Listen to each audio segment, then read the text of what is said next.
조금 소개를 해주시면 감사하겠습니다. 네. 그 영양진단 평가는요, 교육부에서 교원 양성기관의 어떤 교육의 질적인 부분, 그 다음에 이제 자체적인 발전을 도모하기 위해서 실시하는 평가이고요. 1998년부터 약 한 4년마다 진행되는 평가였습니다. 그리고 2020년 평가에서는 교직과정하고 교육대학원, 그리고 더 중요한 건 사범대까지 포함돼서 총 154개 대학이 평가를 받았고요. 거기서 이제 저희가 좋은 성적을 얻었는데, 이제 그 결과는 교원 희망하는 학생들이랑 그다음에 이제 교원 양성기관 열정에 도움이 되기 때문에 아마 이번에 평가 결과가 그 희망자들이 지원을 하거나 이런 부분에 있어서 참고를 할 수 있을 것 같고요. 그리고 이제 이 결과가 이제 공포가 되다 보니까 국민대학교 교육 양성기관에 대해서 그 교사 전문성을 함양하는 데 있어서 되게 사회적인 신뢰도가 높아진다고 할 수 있습니다. 이번에 이제 2020년도 평가에 달라진 부분은 교육 과정의 어떤 체계, 그다음에 이제 효과적인 운영이 되게 중요한 부분이었거든요. 그래서 그 부분에서 저희가 잘 받으려고 되게 노력을 많이 했었고요. 그리고 저희에서는 이제 교육 현장에 대한 이해가 되게 중요하기 때문에 현장 전문가들을 교원으로 임용하기도 했고, 현장 교사 협의회 운영을 통해서 현장 친화적인 교육 과정을 개발하고 그 부분을 이제 실시하는 부분이 인정을 받았던 것으로 생각이 됩니다. 그리고 또 하나는 이제 전공별, 기수별 학생들에게 맞춤형 상담지도 체계를 구축했던 것이 인정을 받아서 결국은 어떤 수업의 충실성, 그다음에 학생지도 부분에서 높은 점수를 받았습니다.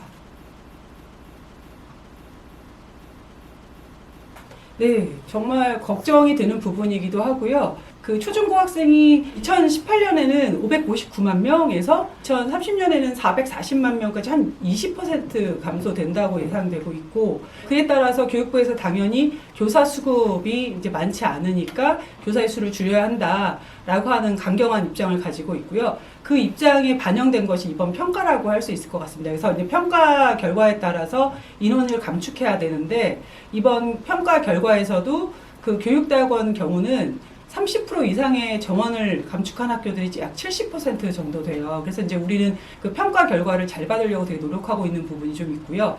그 다음에는 또 중요한 거는 임용 시험에서 얼마를 뽑느냐, 얼마만큼의 교사를 수급하느냐라고 하는 이제 시장 경제가 중요하다 보니까 당연히 많이 뽑히지 않는 전공의 학생들은 자연스럽게 감소가 되고 있어서 이제 그 부분에 있어서 고민을 하고 있고, 어떤 다른 전공이나 이런 부분들을 좀 더 개발하려고 노력하고 있습니다. 네, 우리 교육대학원이 우선 교원 양성을 위한 인프라를 갖추고 있다고 생각을 합니다. 그러니까 어떤 그 실무 역량하고 연구 역량이 충분하신 교원들을 확보하고 있고, 그리고 이제 임용 시험 준비를 위해서 임용 고시반 운영 및 그다음에 멀티미디어실, 그리고 이번에 이제 온라인 수업이 중요하다 보니까 수업을 좀 잘 진행할 수 있는 스튜디오 구축과 같은 이제 환경이 마련되어 있다는 것이 하나의 장점인 것 같고요. 우리 교육대학원의 또 다른 장점이 다른 대학원에 비해서 장학금 수혜율이 상당히 높습니다. 장학금 종류도 다양하고요. 전체 재학생이 450명 정도가 되는데요. 그 중에 280명 정도가 장학금 수혜를 받고 있습니다. 그 액수는 거의 10억을 넘나드는 액수이고 점차 늘어가려고 하고 있고, 또 하나의 장점은 해외 연수 프로그램들이 활성화되고 있다는 점입니다. 물론 작년과 올해 코로나로 인해서 활동을 하고 있지 못하지만 해외 대학에 연수를 진행한다거나 아니면 문화체험을 하는 기회도 있고, 라오스의 푸엄밋 학교 같은 경우는 저희가 정기적으로 교육봉사 활동을 진행하고 있기 때문에 이런 다양한 활동을 통해서 교사의 어떤 인성을 함양한다, 세계 시민으로서의 역량을 강화한다라는 측면에서 장점이라고 생각합니다.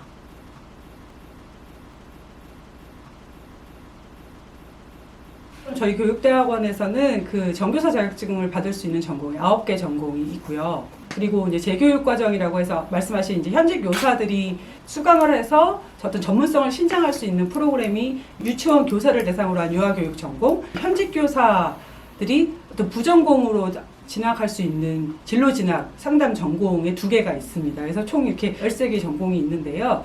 교육 과정이 어떻게 다르냐라고 말씀을 하시는 거에 있어서 목표도 다릅니다. 그 9개 양성 교육 과정에서는 결국은 교원을 양성하는 게 목적이다 보니까 이제 인성 함양이 상당히 중요하고, 그리고 모의 수업을 통해서 이제 교사 전문성을 확보하는 것이 상당히 중요하다고 생각합니다. 그래서 그 부분을 좀 더 초점을 두고 교과목을 구성을 하고 더 실습을 많이 할 수 있도록 하고 비교과 활동을 많이 이제 장려하고 있고요. 그 재교육 과정에 있는 분들은 어차피 현직 교사이기 때문에 특별히 어떤 예비 교원들이 갖춰야 될 부분들을 이미 잘 하고 계신 부분이라서 그 부분을 중복적으로 진행하진 않고 바로 이분들이 현장에서 활용할 수 있는 어떤 컨텐츠 중심의 교육 과정과 이제 프로그램 제공을 중점으로 하고 있고요. 전문가들과의 네트워크하고 협업을 좀 장려해서 정말 그분들의 전문성을 좀 신장할 수 있도록 이렇게 진행을 하고 있습니다. 그래서 이런 공통적인 어떠한 목표를 가지고 운영을 하고 있지만 또 전공의 특성에 따라서 더 강화돼야 되는 부분들이 있는 것 같아요. 예를 들면 그 상담교사를 지원하게 되는 이제 상담심리 전공 같은 경우는 실무 전문성이 중요하다 보니까 어떤 상담에 대한 슈퍼비전도 정기적으로 진행을 하고 있고요. 그리고 이제 심리검사 워크숍들이 주기적으로 진행이 됩니다.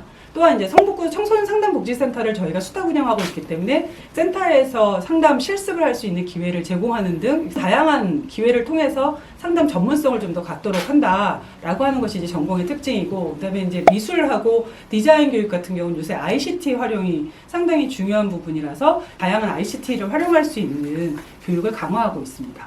네, 듣고 있는 학생들에게 해주고 싶으신 말씀 있다면 한마디 부탁드립니다.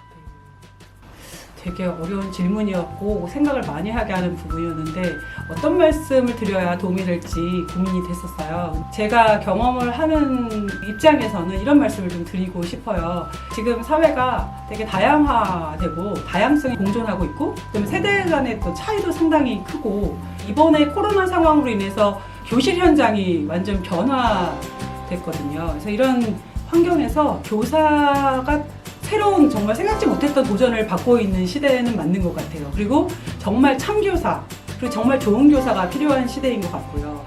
교육대학원이 이제 어떤 좋은 교사를 양성하기 위해서 다양한 프로그램을 하고 있지만 희망하시는 분들께서 그 전에 결정을 하기 전에 한번 생각을 하실 때 과연 내가 정말 나의 어떤 삶의 목표하고 내가 생각하고 있는 어떤 교사라고 하는 거에 대한 그 생각들을 좀 진지하게 고민해 주시는 게 좀 필요할 것 같고, 그런 고민이 끝나시면 또 실질적으로 그런 교육봉사 기회가 상당히 많이 있거든요. 그런 교육봉사에 참여하셔서 정말 교육 현장에서 어떠한 일을 해야 되는지를 좀 간접적으로라도 경험해 보시기를 추천드립니다. 또한 저희가 이제 홈페이지라든지 그리고 이제 인스타든지 다양한 SNS 채널을 갖고 있기 때문에 그런 부분에서 교육대학원이 지금 어떠한 움직임을 하고 있는지를 한번 눈여겨봐 주시고, 가장 또 좋은 방법이면서 효과적인 방법은 본인이 희망하는 어떤 전공의 교수님께 연락드려가지고 진로에 대해서 상담을 해보시는 것도 적극 권장해 드립니다.